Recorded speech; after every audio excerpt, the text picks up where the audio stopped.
तो हाँ, हो गया सर, स्टार्ट की। हो गया। देखिए आ गए, आप आए उस पर। स्टार्ट है आपका लाइव। गुड मॉर्निंग एवरीवन, मैं Rohit Singh, RBJ chemistry and competition point आ रहा है उस पर। में आपका हार्दिक अभिनंदन करता हूं। आज थोड़ा लेट हो गया कुछ तकनीकी प्रॉब्लम के कारण।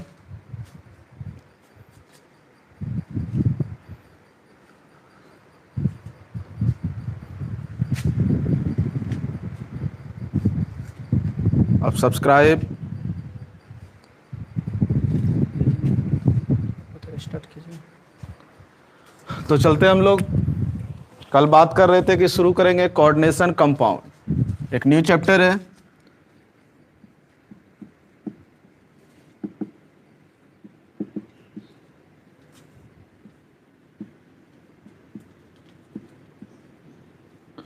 कोऑर्डिनेशन कंपाउंड हम लोग कल पढ़े थे बेसिक क्लास में, इंट्रोड्यूस क्लास में, कि केमिस्ट्री 3 पार्ट में बांटा गया, फिजिकल, ऑर्गेनिक और ऑर्गेनिक। फिजिकल, इनऑर्गेनिक और ऑर्गेनिक। तो ये इनऑर्गेनिक का एक पार्ट है, एक चैप्टर है कोऑर्डिनेशन कंपाउंड, जो 12th के दृष्टिकोण से पार्ट 1 देखें, पार्ट 2 देखें, या किसी भी तरीके का एग्जाम को यदि हम देखते हैं, ये बहुत इंपॉर्टेंट चैप्टर है, इससे बहुत ज़्यादा क्वेश्चन पूछा जाता है। कोऑर्डिनेशन कंपाउंड, तो कोऑर्डिनेशन कंपाउंड क्या है? वैसा यौगिक यानी वैसा कंपाउंड जिसमें सेंट्रल मेटल किसी उदासीन अणु यानी न्यूट्रल मॉलिक्यूल एवं एनायनिक अणु को लॉन पेयर इलेक्ट्रॉन प्रदान कर कोऑर्डिनेट बॉन्ड बनाता है, तो वो क्या कहलाता है? Coordination compound. फिर से हम लोग देखते हैं, किसी यौगिक, किसी कंपाउंड जिसमें सेंट्रल मेटल किसी न्यूट्रल मॉलिक्यूल उदासीन अणु एवं एनायनिक मॉलिक्यूल एनायनिक अणु को लॉन पेयर इलेक्ट्रॉन प्रदान कर यदि कोऑर्डिनेट बॉन्ड बनाता है, तो वो क्या कहलाता है? कोऑर्डिनेशन कंपाउंड कहलाता है। तो इसका हम लोग एग्जांपल एक देखते हैं, K4FeCN6। K4FeCN6, तो देखते हैं, ये जो स्क्वायर ब्रैकेट है यानी बड़ी ब्रैकेट है, इसको हम लोग कहते हैं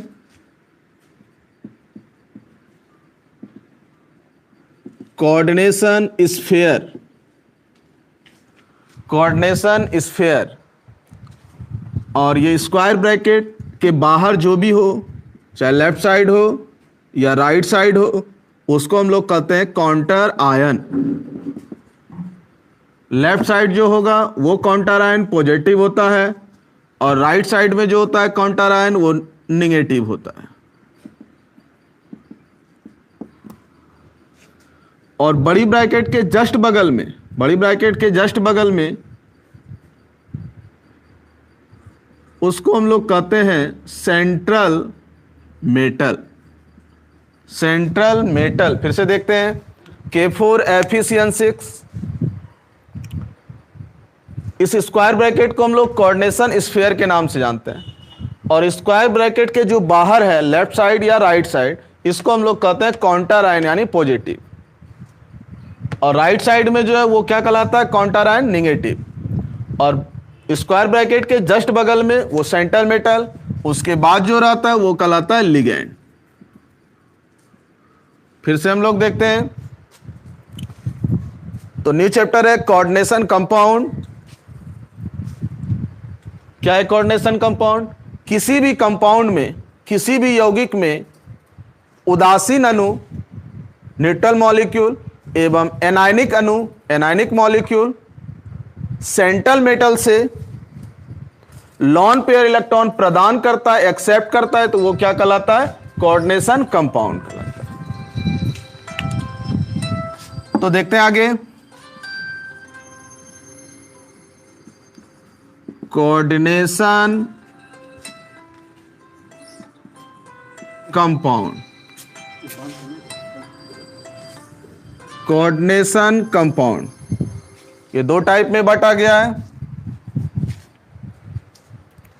फर्स्ट हो गया काउंटर आयन, दूसरा हो गया कोऑर्डिनेशन स्फीयर। कोऑर्डिनेशन स्फीयर, ये काउंटर आयन दो टाइप में, एक हो गया आपका पॉजिटिव, दूसरा हो गया निगेटिव। फिर से देखते हैं, कोऑर्डिनेशन कंपाउंड दो टाइप में बटा हुआ है, एक हुआ काउंटर आयन, दूसरा हुआ कोऑर्डिनेशन स्फीयर। काउंटर आयन दो टाइप में, एक पॉजिटिव और एक निगेटिव। उसी तरह हम लोग देखते हैं कोऑर्डिनेशन स्फीयर, ये दो टाइप में बांटा गया है। फर्स्ट हो गया आपका सेंट्रल मेटल, दूसरा आपका सेकंड हो गया लिगेंड। दूसरा सेकंड हो गया आपका लिगेंड। फिर से देख लीजिए आप लोग, कोऑर्डिनेशन कंपाउंड वैसा यौगिक जिसमें उदासीन अणु, न्यूट्रल मॉलिक्यूल एवं एनायनिक अणु, एनायनिक मॉलिक्यूल किसी सेंट्रल मेटल से लॉन पेयर इलेक्ट्रॉन प्रदान करता है, एक्सेप्ट करता है, तो वो क्या कहलाता है? Coordination compound. बहुत इंपॉर्टेंट एग्जांपल है K4FeCN6। तो ये जो स्क्वायर ब्रैकेट है, स्क्वायर ब्रैकेट के जो बाहर होगा, चाहे वो लेफ्ट साइड हो या राइट साइड हो, लेफ्ट साइड हो या राइट साइड हो, तो लेफ्ट साइड को हम लोग कहते हैं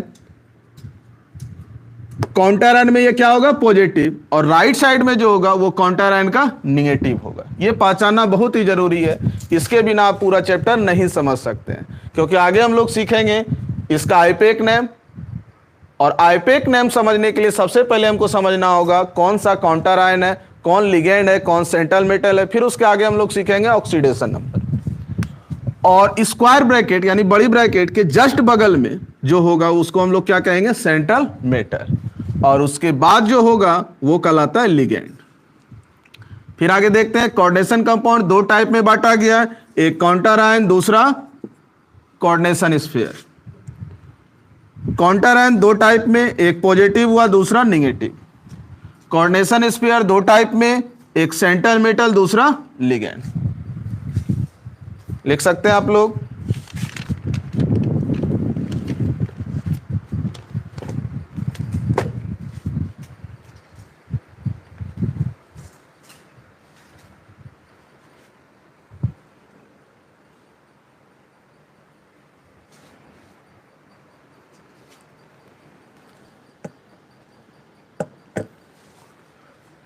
मिटाते हैं तब।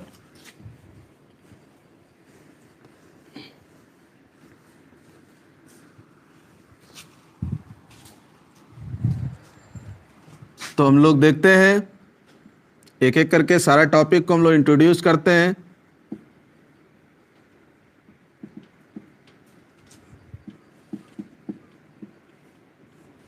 कोऑर्डिनेशन स्फीयर, जो लेट से जुड़े हैं कृपया आप सब्सक्राइब करें, बेल बटन आइकॉन दबा दें ताकि अगला नोटिफिकेशन आपके पास तुरंत पहुंचे।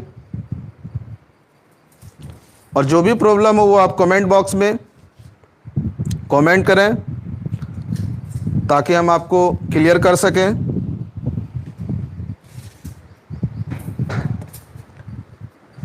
कोऑर्डिनेशन स्फीयर सेंट्रल मेटल और लिगेंड, सेंट्रल मेटल और लिगेंड। फिर से एग्जांपल को रिपीट करते हैं, K4FeCN6। तो क्या होगा इसका definition? Coordination sphere central metal, कौन हो गया सेंट्रल मेटल? Fe। अभी तुरंत हम लोग देखे थे, सेंट्रल मेटल Fe। इसको हम लोग शॉर्ट में बोल सकते हैं CM, C for central, M for metal. Chief minister आपको नहीं समझना है। सेंट्रल मेटल, उसके बाद ये क्या हो गया आपको?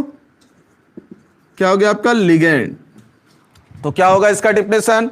सेंट्रल मेटल और लिगेंड को सामूहिक रूप से, सेंट्रल मेटल और लिगेंड को सामूहिक रूप से जिस स्क्वायर ब्रैकेट से घिरा हुआ रहता है वह क्या कहलाता है? Coordination sphere. फिर से देखते हैं हम लोग पहले ही जान चुके हैं, पहले ही पढ़ चुके हैं कि कोऑर्डिनेशन स्फीयर को स्क्वायर ब्रैकेट से डिनोट करते हैं, लेकिन इसको डिफिनेशन में हम लोग किस तरह से कह सकते हैं, बोल सकते हैं? Central metal Fe, ligand Cn, ये सामूहिक रूप से, मतलब दोनों कंबाइंड, जिस स्क्वायर ब्रैकेट से घिरा रहता है वह क्या कहलाता है? Coordination sphere. Coordination sphere. फिर से देख लीजिए, सेंट्रल मेटल और लिगेंड सामूहिक रूप से जिस स्क्वायर ब्रैकेट से घिरा रहता है वो क्या कहलाता है? Coordination sphere. नेक्स्ट टॉपिक हम लोग देखते हैं,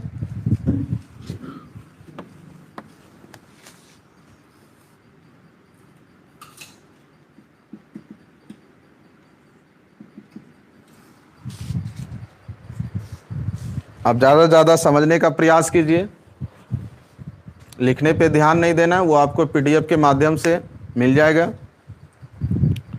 काउंटर आयन, नेक्स्ट टॉपिक हम लोग पढ़ेंगे काउंटर आयन।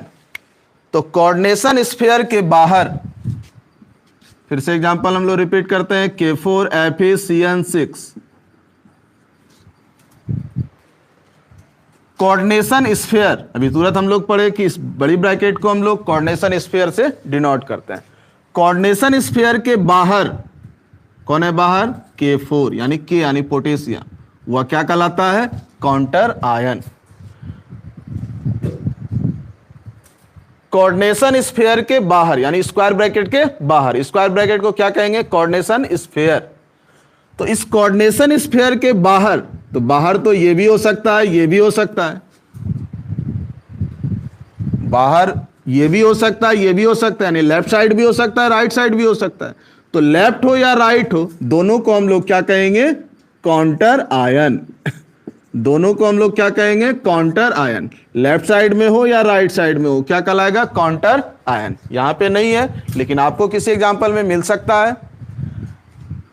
इस काउंटर आयन में जो लेफ्ट साइड होगा उसको हम लोग कहते हैं पॉजिटिव से डिनोट करते हैं, और जो राइट साइड होगा उसको हम लोग किससे डिनोट करते हैं? नेगेटिव से करते हैं। फिर से आप लोग देख लीजिए, काउंटर आयन किसको कहते हैं? Coordination sphere. कोऑर्डिनेशन स्फीयर कौन है? कोऑर्डिनेशन स्फीयर, ये जो स्क्वायर ब्रैकेट देख रहे हैं, बड़ी ब्रैकेट देख रहे हैं, इसके बाहर, बाहर तो लेफ्ट साइड भी हो सकता है, राइट साइड भी हो सकता है, लेफ्ट साइड भी हो सकता है, राइट साइड भी हो सकता है, चाहे लेफ्ट हो या राइट हो, दोनों क्या कहलाएगा? Counter ion. लेफ्ट साइड में जो होगा उसको हम लोग पॉजिटिव कहेंगे, और राइट साइड में जो होगा उसको क्या कहेंगे? हम लोग नेगेटिव कहेंगे। चलिए हम लोग नेक्स्ट टॉपिक पढ़ते हैं, नेक्स्ट पॉइंट।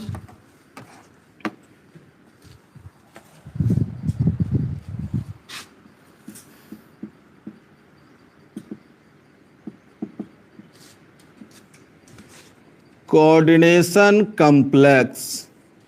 कोऑर्डिनेशन कॉम्प्लेक्स, तो ये कोऑर्डिनेशन कॉम्प्लेक्स जो है ये 3 प्रकार के होते हैं। कोऑर्डिनेशन कॉम्प्लेक्स 3 प्रकार के होते हैं, यानी there are 3 types of coordination complex. First हो गया कैटायनिक कॉम्प्लेक्स, सेकेंड हो गया आपका एनायनिक कॉम्प्लेक्स, थर्ड हो गया तीसरा न्यूट्रल कॉम्प्लेक्स।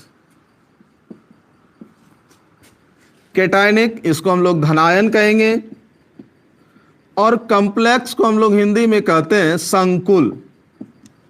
ये इंग्लिश नाम थोड़ा सा ज्यादा पॉपुलर है। एनायनिक यानी ऋणायन, संकुल यानी कॉम्प्लेक्स, न्यूट्रल यानी उदासीन संकुल। फिर से देखिए, कोऑर्डिनेशन कॉम्प्लेक्स 3 प्रकार के होते हैं। फर्स्ट हो गया कैटायनिक कॉम्प्लेक्स, धनायन संकुल, सेकेंड हो गया एनायनिक कॉम्प्लेक्स यानी ऋणायन संकुल, और तीसरा हो गया थर्ड नंबर न्यूट्रल कॉम्प्लेक्स यानी उदासीन संकुल। यहां तक कोई प्रॉब्लम है तो आप कमेंट करें ताकि हम फिर से आपको इसको क्लियर कर सकें।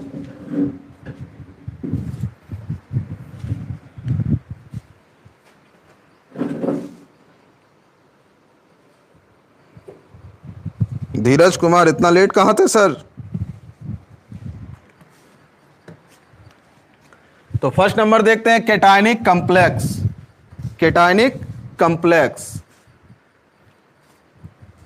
वैसा कॉम्प्लेक्स या जिस कॉम्प्लेक्स पर, फिर से देखते हैं हम लोग, कोऑर्डिनेशन कॉम्प्लेक्स 3 टाइप में बटा हुआ है। फर्स्ट नंबर क्या है? Cationic complex. तो क्या है कैटायनिक कॉम्प्लेक्स? वैसा कॉम्प्लेक्स या जिस कॉम्प्लेक्स पर धन आवेश यानी पॉजिटिव चार्ज, धन आवेश यानी पॉजिटिव चार्ज यानी प्लस चार्ज उपस्थित हो, प्रेजेंस हो, तो वह क्या कहलाता है? Cationic complex. फिर से देखते हैं, वैसा कॉम्प्लेक्स जिस पर, वैसा कॉम्प्लेक्स जिस पर पॉजिटिव चार्ज यानी प्लस चार्ज हो, तो वह क्या कहलाता है? Cationic complex. चलिए एग्जांपल देखते हैं। CONH3 होल 6 पे पावर 3+ है। देखिए इस पर प्लस चार्ज है ना, 3+। तो जैसे यहां पे प्लस होगा तो हम समझ जाएंगे कैटायनिक कॉम्प्लेक्स का एग्जांपल है। सेकेंड एग्जांपल देखते हैं। Ni निकेल NH3 होल 6 पे आपका 2+ है। इसमें भी देखिए आपका प्लस चार्ज है, तो समझ जाएंगे ये कौन सा कॉम्प्लेक्स है? Cationic complex. फिर से देखते हैं, वैसा कॉम्प्लेक्स या जिस कॉम्प्लेक्स पर, जिस कॉम्प्लेक्स पर प्लस चार्ज मौजूद हो, वह क्या कहलाता है? Cationic complex. जैसे एग्जांपल में देखिए CONH3 होल 6 3+ प्लस चार्ज है, समझ जाएंगे कैटायनिक कॉम्प्लेक्स है। जस्ट उसी तरह एग्जांपल, दूसरा एग्जांपल NiNH3 होल 6, इस पर कौन सा प्लस है? 2+ है। तो ये कौन किसका एग्जांपल होगा? Cationic complex. चलिए सेकेंड नंबर देखते हैं।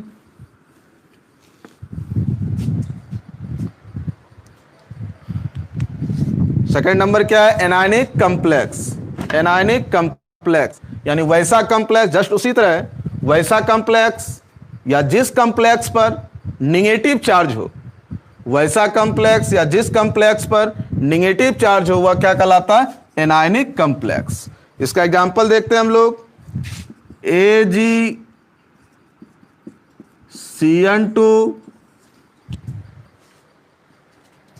2-, AgCN2 2-,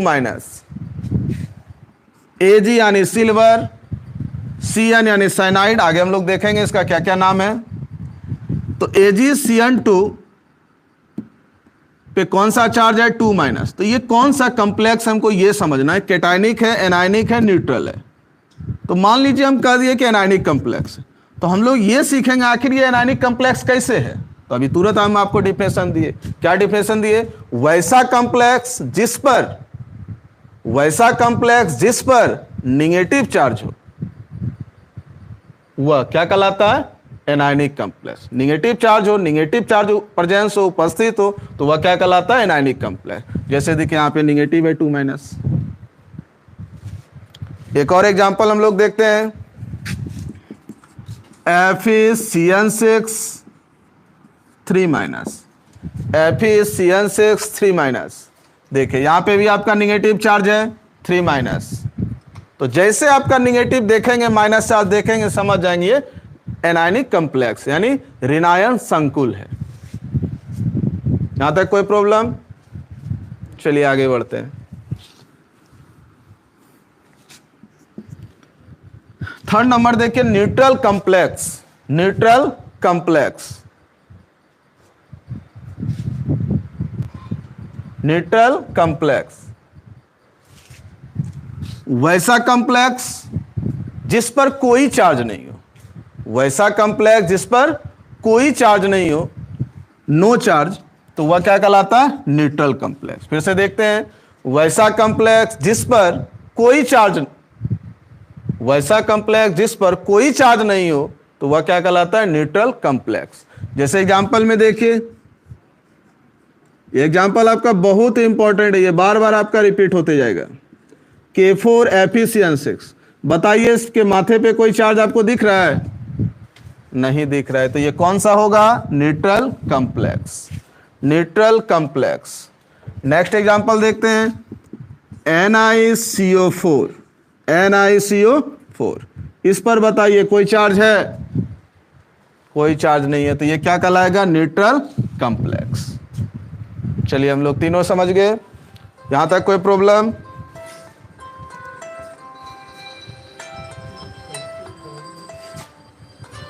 नीतीश राय संजन, गुड आफ्टरनून। इतना लेट से लाइव हो रहे हैं। चलिए यहां तक आप समझ लीजिए, पढ़ लीजिए सही ढंग से।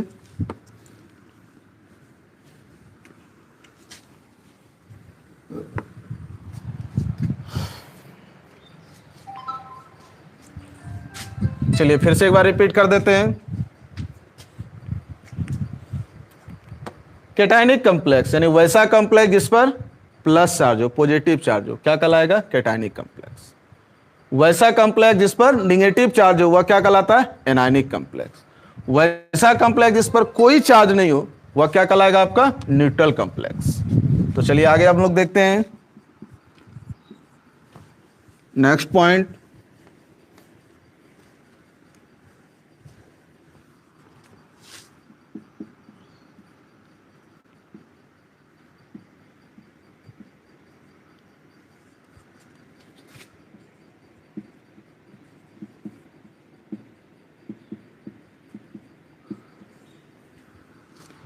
सेंट्रल मेटल, सेंट्रल मेटल यानी केंद्रीय धातु, सेंट्रल मेटल यानी केंद्रीय धातु। वैसा मेटल, सोचिए जब इसमें मेटल लगा हुआ है तो मेटल ही होगा।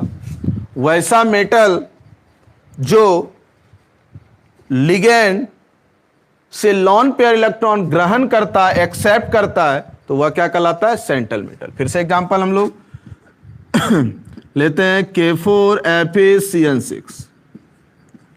अब बताइए, अभी तुरंत हम लोग पढ़े थे, इसमें पहचानिए आप लोग, कौन है सेंट्रल मेटल? Fe। कौन है सेंट्रल मेटल? Fe। C से सेंट्रल, M से मेटल। दूसरा लिगेंड, लिगेंड कौन होगा आपका? Cn यानी साइनाइड। फिर से हम लोग समझते हैं,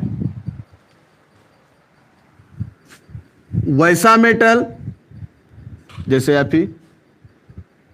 तो हम लोग फिर से हम लोग देखते हैं, सेंट्रल मेटल, वैसा मेटल जो लिगेंड से, कौन है लिगेंड? Cn। इस लिगेंड से लॉन पेयर इलेक्ट्रॉन, किसी लिगेंड से लॉन पेयर इलेक्ट्रॉन ग्रहण करता है तो वह क्या कहलाता है? Central metal. थोड़ा सा यहां पे प्रॉब्लम हो रहा है कि लॉन पेयर बार बार आ रहा है, तो क्या है लॉन पेयर?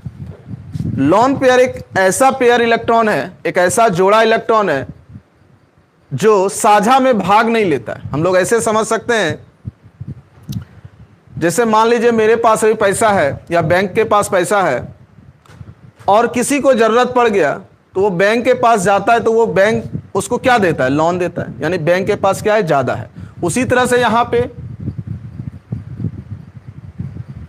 जब किसी दूसरे एटम को, दूसरे परमाणु को ऑक्टेट यानी अष्टक पुराने के लिए इलेक्ट्रॉन की जरूरत होती है, तो वह उससे जो इलेक्ट्रॉन लेता है तो वह किसका रूप ले लेता है? कौन सा इलेक्ट्रॉन कहलाता है? लॉन पेयर, यानी वो साझा में भाग नहीं लेता है। फिर से हम लोग देखते हैं, सेंट्रल मेटल क्या है? वैसा मेटल, वैसा मेटल जिसमें जिसमें या जो सेंट्रल मेटल से लॉन पेयर इलेक्ट्रॉन ग्रहण करता है, एक्सेप्ट करता है, तो वो क्या कहलाता है? सेंट्रल मेटल कहलाता है। चलिए हम लोग नेक्स्ट टॉपिक देखते हैं, नेक्स्ट पॉइंट।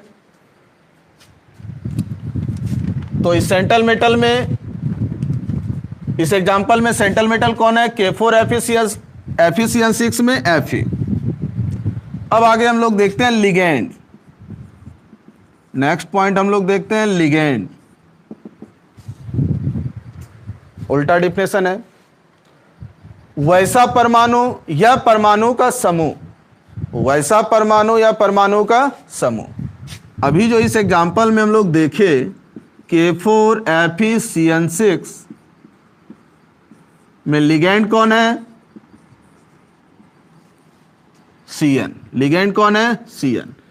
तो Cn में कौन कौन सा एटम है? C यानी कार्बन और N यानी नाइट्रोजन। तो बताइए, यहां पे दो परमाणु है, दो एटम है, तो हम लोग इसको क्या कह सकते हैं? परमाणु का समूह।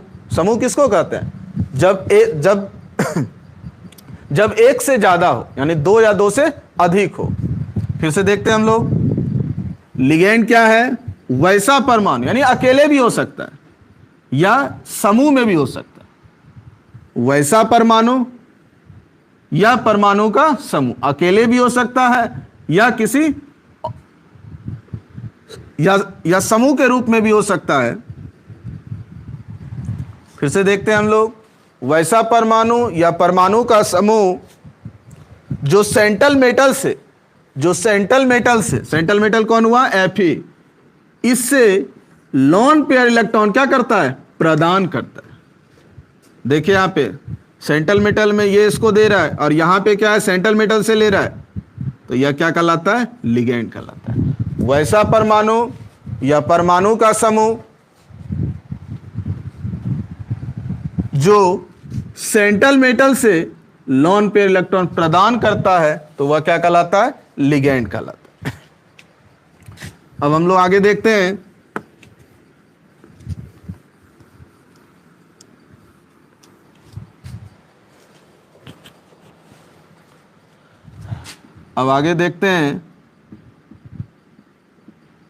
Donor atom. डोनर मतलब दाता, डोनर मतलब दाता यानी देने वाला। जैसे हम लोग कहते हैं ना कि ब्लड डोनेट कर रहे हैं, मतलब ब्लड क्या कर रहे हैं? दे रहे हैं। डोनर एटम के आधार पर यदि हम लिगेंड को देखें तो ये तीन टाइप में, यानी तीन भागों में बांटा गया। डोनर एटम पर यदि हम लिगेंड को देखें तो ये तीन भागों में बांटा गया। फर्स्ट नंबर हुआ monodentate ligand, monodentate ligand. Second हो गया बायडेंटेट लिगेंड, सेकेंड हुआ बायडेंटेट लिगेंड। थर्ड हो गया पॉलीडेंटेट लिगेंड, पॉलीडेंटेट लिगेंड।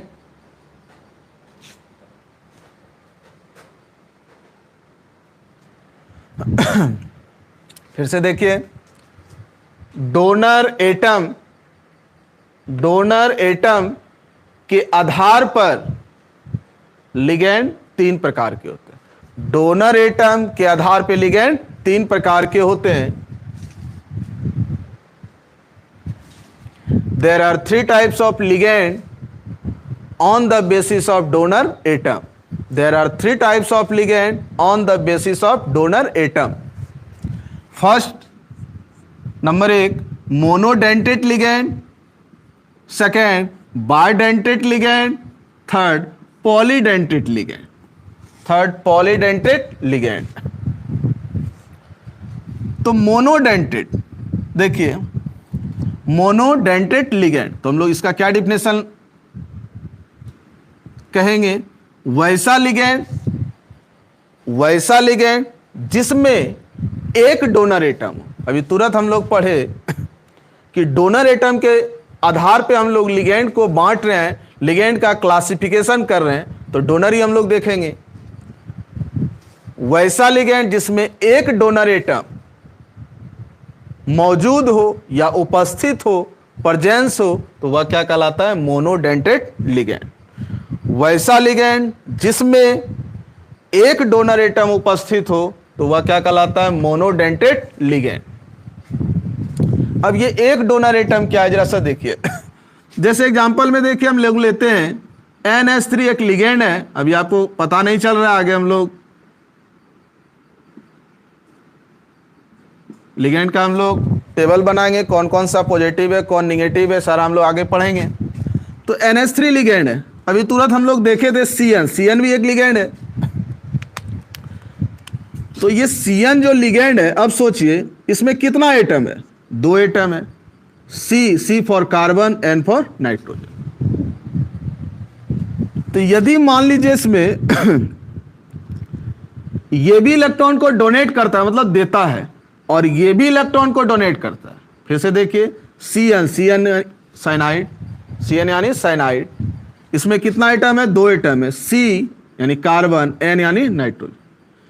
यदि दोनों इलेक्ट्रॉन को डोनेट करे, दोनों इलेक्ट्रॉन को डोनेट करे, तो अब सोचिए तो इसमें कितना एटम डोनेट कर रहा है, 2 एटम कर नहीं रहा है, हम आपको सपोज डेट यहां पे मान रहे हैं। यदि दोनों डोनेट करे तो कितना डोनर एटम होगा, 2, तो वह कहलाएगा बाइडेंटेट।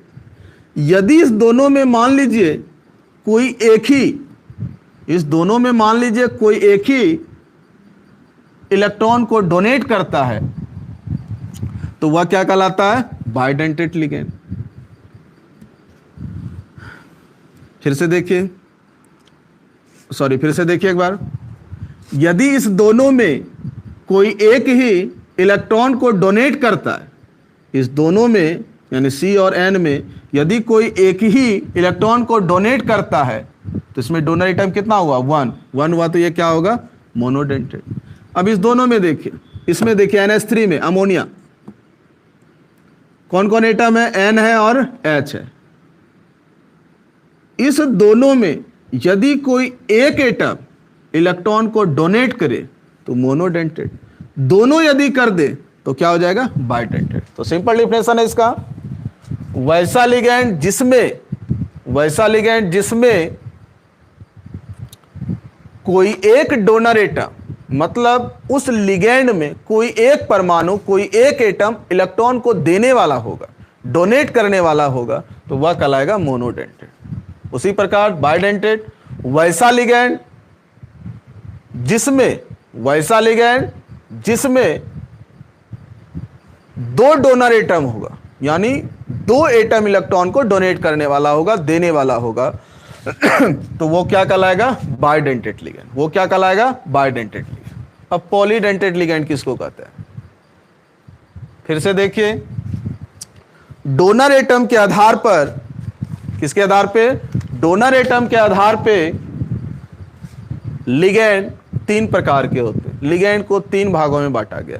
फर्स्ट है मोनोडेंटेट, सेकेंड है बाइडेंटेट, थर्ड है पॉलीडेंटेट। मोनोडेंटेट किसको कहते हैं, वैसा लिगेंड जिसमें, मोनोडेंटेट किसको कहते हैं, वैसा लिगेंड जिसमें एक डोनर एटम, मतलब एक ही एटम होगा जो इलेक्ट्रॉन को दे सकता है, तो वह क्या कहलाता है, मोनोडेंटेट लिगेंड।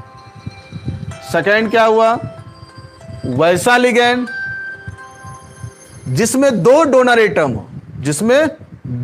एटम हो, मतलब 2 एटम जो है वो इलेक्ट्रॉन को दे सकता है, तो वह क्या कहलाता है, बाइडेंटेट लिगेंड। और तीसरा है पॉलीडेंटेट लिगेंड, मतलब वैसा लिगेंड, पॉलीडेंटेट लिगेंड किसको कहते हैं, वैसा लिगेंड जिसमें 2 से अधिक डोनर एटम हो, तो वह क्या कहलाता है, पॉलीडेंटेट लिगेंड। फिर से देखिए पॉलीडेंटेट लिगेंड, वैसा लिगेंड जिसमें 2 से अधिक डोनर एटम हो, तो वह क्या कहलाता है, पॉलीडेंटेट लिगेंड। यहां तक कोई प्रॉब्लम है तो आप कमेंट कर सकते हैं।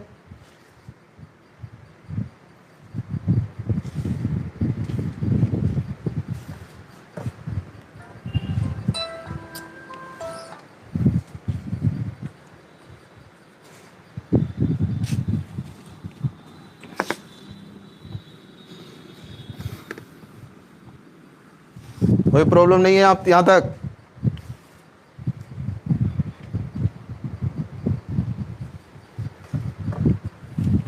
चलिए यहां तक हम लोग कौन कौन सा टॉपिक पढ़े। इस चैप्टर का नाम है कोऑर्डिनेशन कंपाउंड, बहुत ही इंपॉर्टेंट चैप्टर है। सभी दृष्टिकोण से जितने भी आप एग्जाम देंगे, सभी के लिए इंपॉर्टेंट है, खासकर 12th के लिए तो है ही। और ये इनऑर्गेनिक, यानी हम पहले ही हम लोग जान चुके हैं इंट्रोडक्शन क्लास में कि केमिस्ट्री 3 पार्ट में बटा हुआ है, फिजिकल, ऑर्गेनिक और इनऑर्गेनिक। तो इनऑर्गेनिक का ये बहुत ही इंपॉर्टेंट चैप्टर है। तो आज हम लोग इस चैप्टर में जो पढ़े, इस चैप्टर का मेन पॉइंट पढ़े, यानी इस चैप्टर का हम लोग परिचय किए, ताकि हम लोग आगे का क्लास आसानी से हम लोग समझ सके। तो क्या कौन कौन सा टॉपिक पढ़े हम लोग? सबसे पहले पढ़े हम लोग कोऑर्डिनेशन कंपाउंड, फिर हम लोग पढ़े कोऑर्डिनेशन स्फीयर क्या है, सेंट्रल मेटल क्या है, लिगेंड क्या है, लिगेंड का टाइप क्या है, उसके बाद कोऑर्डिनेशन कॉम्प्लेक्स को कितने टाइप में बांटा गया है, cationic complex, anionic complex, neutral complex, उस कॉम्प्लेक्स को कैसे हम लोग आइडेंटिफाई करेंगे, कैसे हम लोग पहचानेंगे। अब उसके आगे हम लोग पढ़ेंगे ऑक्सीडेशन नंबर।